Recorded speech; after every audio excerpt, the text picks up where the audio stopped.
नमस्कार प्रेक्षकांनो, मालिकेचा आजचा भाग खूपच जबरदस्त असा आहे। फायनली कला सौरभला कशा पद्धतीनं पकडते, अगदी रणरागिणी अशी कला बनलेली आहे आणि तिला स्वतःवरती जे आरोप झालेले आहेत, स्वतःवरती जो डाग पडलेला आहे तो काही केल्या धुवून टाकायचा आहे, यासाठी कला सज्ज झालेली आहे आणि हे सगळं आपल्याला पाहायला मिळणार आहे। त्याचबरोबर अद्वैत पण कलाची साथ देणार आहे या सगळ्या गोष्टींमध्ये। त्यामुळं अद्वैत कशा पद्धतीनं कलाच्या पाठीशी उभा राहणार आहे ते आपल्याला या व्हिडिओमध्ये पाहायला मिळणार आहे। त्यासाठी हा व्हिडिओ शेवटपर्यंत पहा। तर माझ्या आवाजामध्ये थोडासा प्रॉब्लेम असल्यामुळे मी तुमच्या सर्वांची माफी मागते। व्हिडिओ जर चॅनलवरती नवीन असाल तर चॅनलला सबस्क्राइब करा, व्हिडिओला लाईक करा। तर सगळेजण बसलेले असतात। सरोज ओरडत असते की ह्या मुली ज्या आहेत त्या अशाच त्रास देणार आहेत, आपल्या प्रत्येक अडथळेच आणणार आहेत, हे सरोजचं म्हणणं असतं। आबा म्हणत असतात की सरोज, मी काय सांगितलं तुला, तुझ्या लक्षात आलं नाहीये का? या सर्व गोष्टी सोडून द्यायच्या आहेत। कलाने 2 दिवस घेतलेत ना, 2 दिवसाच्या मुदतीमध्ये तिनं करून दाखवणार आहे ना, मग बघूया काय होतंय ते। तेव्हा सरोज इकडे अद्वैतला म्हणत असते की एक गोष्ट लक्षात ठेवा अद्वैत, हा जो तुझा फाजील विश्वास आहे ना तो बाजूला ठेवायचा आहे। जर ती मुलगी पुरावे सिद्ध करण्यामध्ये अयशस्वी ठरली तर तुझी वाट लागणार आहे, एवढं लक्षात ठेव। मी तुझ्याशी आयुष्यभर बोलणार नाही, असं सरोज अद्वैतला ठणकावून सांगते आणि तिथून निघून जाते। बिचारा अद्वैत वेचात पकडला गेलेला असतो, त्याला कळत नसतं की आता करायचं काय आहे। कारण इकडे आई आता अशी बोलत आहे आणि मन तर सांगते की कला ही निर्दोष आहे, हे सगळं बोलणं चाललेलं असतं। राहुल आणि रोहिणी दोघं जण बोलत असतात। राहुल म्हणत असतो की काहीही झालं तरीही आता ह्या ज्या कला दोन्ही बहिणी आहेत ना, खरे ना, त्यांना माझ्या आयुष्यातून आता कायमचं काढून टाकायचं आहे। काहीही झालं तरीही मी त्यांना सोडणार नाही, असं यांचं बोलणं चाललेलं असतं। कला इकडे पुरावे शोधण्यासाठी बाहेर आलेली असते आणि कला इकडे आईकडे येते। आईला धक्का बसतो। आईला म्हणते की अगं आई, ग्लासभर पाणी मिळेल का गं? तेव्हा आई म्हणते की हो आले। खरं तर संगीताला खूप काळजी वाटत असते, आपली मुलगी नीट तर आहे ना, तिला काही त्रास तर होत नाहीये ना। कारण संगीतालाही माहिती आहे की नैनी किती निगरगट्टा आणि निर्लज्ज आहे ते, कारण काही झालं तरी कलाला त्रास सहन करायला लागणार आहे। नैना मात्र शांतपणे तिथं बसून राहणार आहे आणि ती कशी आहे हे चांगलंच संगीताला माहिती असतं। त्यानंतर कला येते आणि घरामध्ये जो फॅमिली फोटो असतो त्या फोटोच्या समोर उभी राहते आणि तिला डोळ्यामध्ये तिच्या पाणी आलेलं असतं, ती रडत असते। या सर्व गोष्टी घडत असतात आणि तेव्हा मात्र इकडे नैनाला कळतच नसतं की आता करायचं काय आहे। त्याचबरोबर इकडे आपल्याला पाहायला मिळतं की संगीता येते आणि संगीता कलाला पाणी देते। कलाला म्हणते की सगळं व्यवस्थित आहे ना? कला म्हणत असते की हो, आणि कला बोलत असते आणि त्याच वेळी इकडे आपल्याला पाहायला मिळत आहे की कलाला भीती वाटत आहे। कलाचं मन कुठंतरी म्हणत आहे की काहीतरी चुकत आहे। बरं आई, मला एक सांग बरं, तो डॉक्टर सौरभ आहे ना, त्याचा पत्ता आहे का गं तुझ्याकडे? असं म्हणत कला डॉक्टर सौरभचा पत्ता मागत असते। तेव्हा संगीता म्हणते अगं, त्याचा आधीचा पत्ता होता गं माझ्याकडे, जेव्हा साखरपुड्याच्या वेळेचा होता तो, त्याने घर बदललंय गं। तेव्हा कला म्हणते की काय? तेव्हा संगीता सांगते की हो, त्याने घर बदलले आता।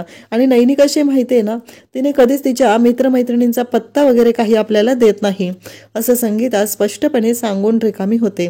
कारण जे नैनाने आजपर्यंत केलेलं आहे ते अगदी बरोबरच असतं आणि तेच संगीताने सांगितलेलं असतं। इकडे राहुल आणि रोहिणी दोघंही खूप खुश झालेले असतात, त्यांच्या मनाप्रमाणे गोष्टी घडलेल्या असतात। त्यांचं असं म्हणणं असतं की काहीही झालं तरीही आता ह्या खरे बहिणींचा चॅप्टर क्लोज होणार आहे। तेव्हा रोहिणीला राहुल म्हणत असतं की आई, खरंच खूप मजा आलेली आहे। फायनली ती भिकारड सासर आणि ती भिकारली नैना माझ्या आयुष्यातून जाणार आहे। आणि तुला माहिती आहे का, एका दगडात 2 पक्षी मारले जाणार आहेत। कारण आता सरोज मामीने काय सांगितले अद्वैतला बघितलंस ना? कारण मला तर ना विश्वासच बसत नव्हता, कारण सरोज मामी जे बोलत आहे ना त्या गोष्टीमध्ये काय तथ्य मला सांग। म्हणजे एका दगडात 2 पक्षी मारले जाणार आहेत। ती कला जर पुरावे दाखवू शकले नाही तर अद्वैतचा पण चॅप्टर क्लोज होणार आहे, असं इकडे तो बोलत असतो। त्याचबरोबर इकडे आपल्याला पाहायला मिळतं की राहुल म्हणतो की तो डॉक्टर सौरभ, त्याला आता उचलला पाहिजे, काही झालं तरी तो हाती लागता कामा नये, असं सगळं बोलणं सुरू असतं। आणि त्याच वेळी इकडे कला मात्र डॉक्टर सौरभचा पत्ता शोधत असते। ती म्हणत असते की आजचा 1 दिवस तर संपलेला आहे, काही करून मला आता डॉक्टर सौरभचा पत्ता शोधला पाहिजे, उद्याच्या उद्या त्याला इथं हजर केला पाहिजे. जोपर्यंत मी स्वतःला निर्दोष सिद्ध करत नाही तोपर्यंत या घरातले माझ्यावरती विश्वास ठेवणार नाहीत. मला अगदी गुन्हेगारासारखी वागणूक मिळत आहे. हे सगळं कलाचं चाललेलं असतं.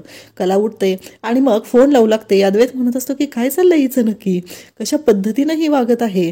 तेव्हा कला मग सृष्टी म्हणून एक नयनाची मैत्रीण असते, तिला फोन लावते आणि तिला विचारू लागते की डॉक्टर सौरभ आहे ना, तुला माहिती आहे का, त्याच्या घराचा पत्ता आहे का तुझ्याकडे. तेव्हा सृष्टी म्हणते की हो आहे.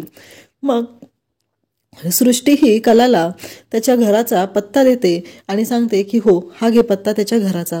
असं म्हणत सृष्टीने त्याच्या घराचा पत्ता कलाला दिलेला असतो आणि कलाकडे आता डॉक्टर सौरभ यांच्या घराचा पत्ता मिळालेला असतो.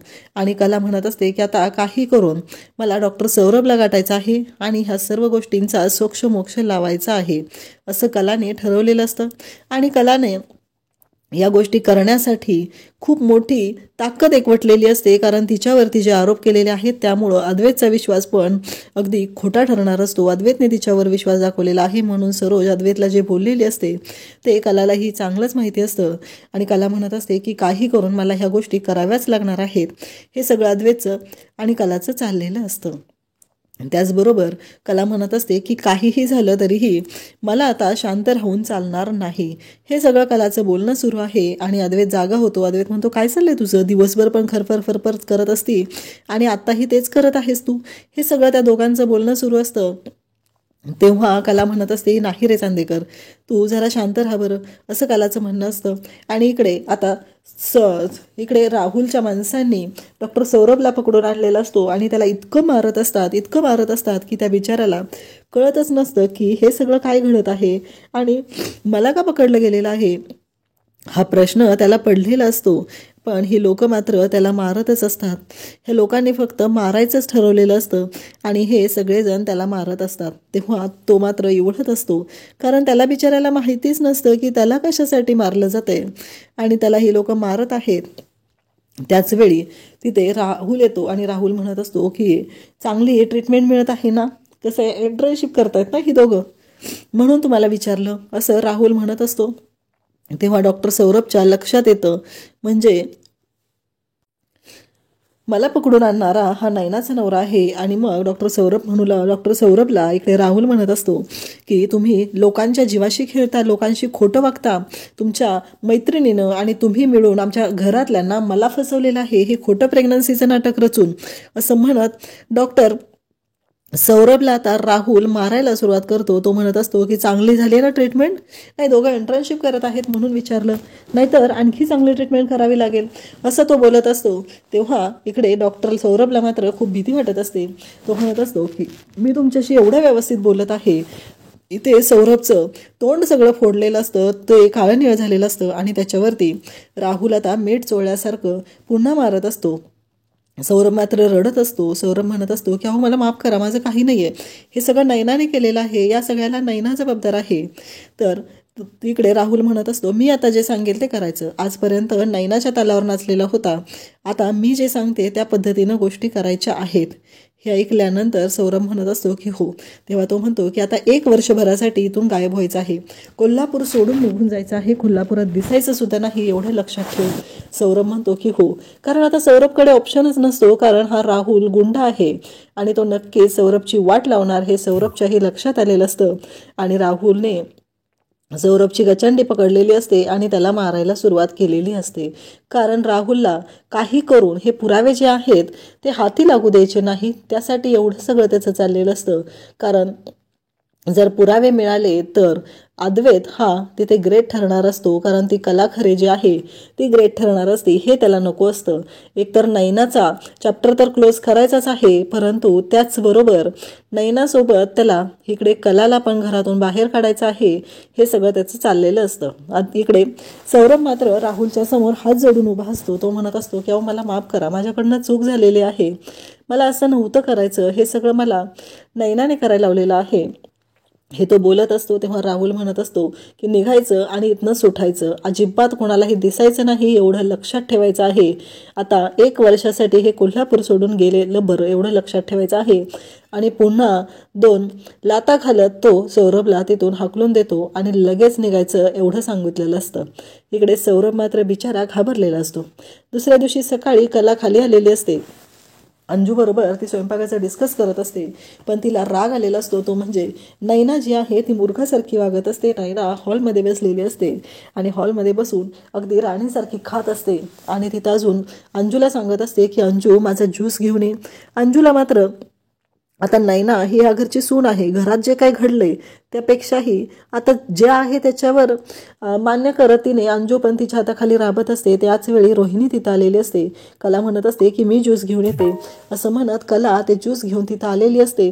तेव्हा रोहिणी मात्र म्हणत असते की काय चाललंय तुमच्या दोघींचं, किती निगरगट्टा आणि निर्लज्ज असावं ना, हे तुझ्याकडून शिकलं पाहिजे.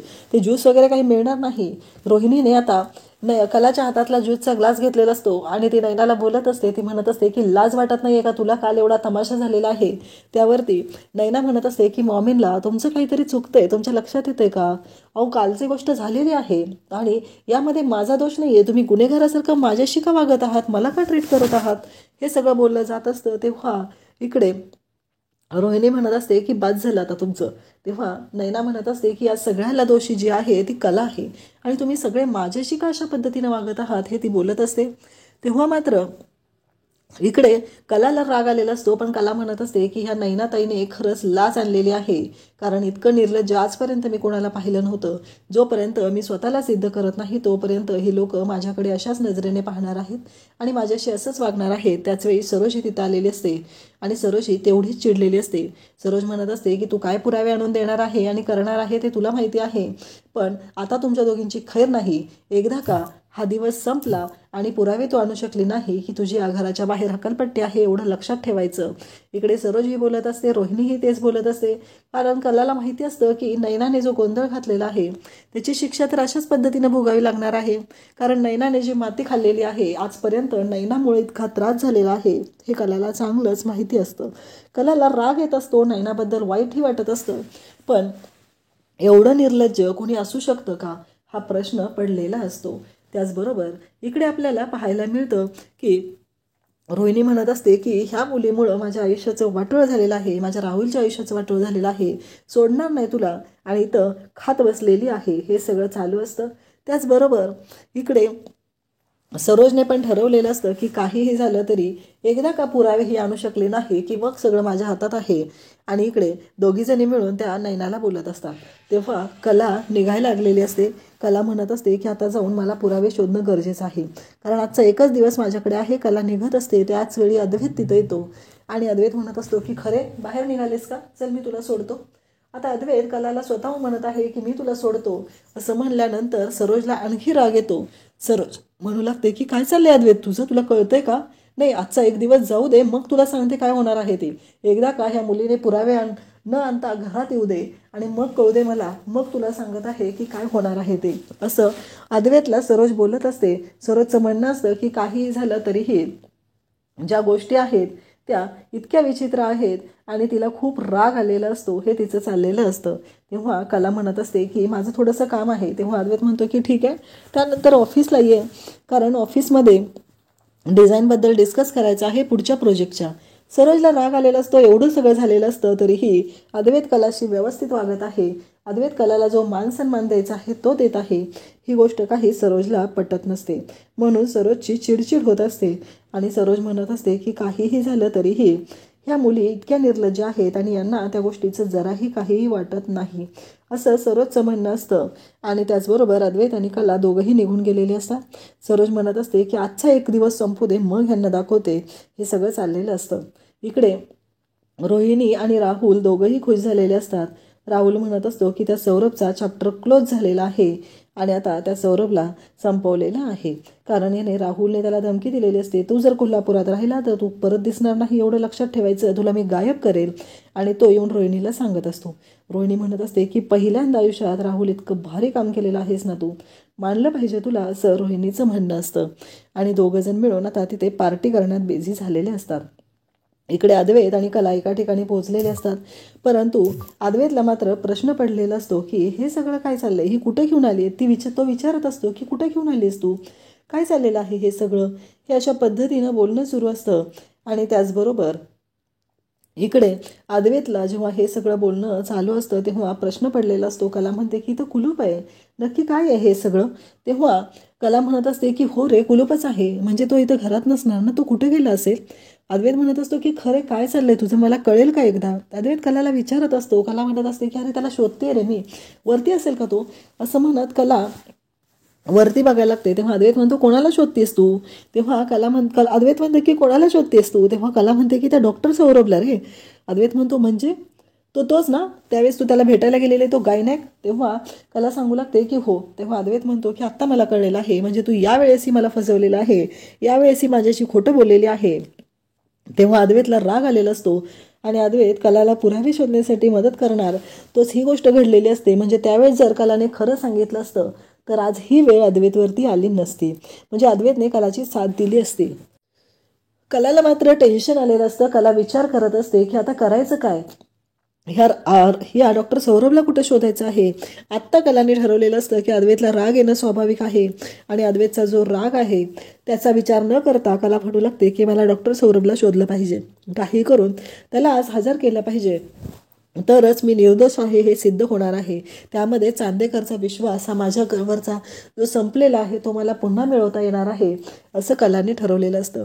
अद्वैतची मात्र चिडचिड वाढलेली असते. तो म्हणत असतो की तू माझ्याशी खोटं बोललेली आहे, पुन्हा तू मला फसवलेलं आहे, असं तो बोलत असतो. कलाला म्हणत असतो. कला मात्र शांत राहत असते. तिला काही करून आता सगळ्यांच्या समोर ही गोष्ट आणायची असते, ती म्हणजे काहीही झालं तरीही तिने निर्दोष आहे आणि आता त्यासाठी डॉक्टर सौरभ मिळणं गरजेचं आहे, असं कलाने ठरवलेलं असतं. अद्वैत रागाने तिथून निघून जातो. कला पुन्हा डॉक्टर सौरभच्या मागावर लागते आणि मग ती गाडीतून उतरते. तिला सौरभ तिथून जाताना दिसत असतो आणि मग सौरभच्या मागे ती धावत निघते. सौरभ तसाच पळत असतो. तेव्हा अद्वैत ही तिथं गाडीमध्ये असतो. अद्वैत ही कलासोबत येऊ लागतो आणि सौरभ तोंड लपवून पळत असतो. त्याच्या हातात बॅग असते आणि तो पळून चाललेला असतो. तेव्हा कला त्याच्या मागे पळत असते. एक रिक्षा पकडतो आणि सौरभ तिथून पळालेला असतो.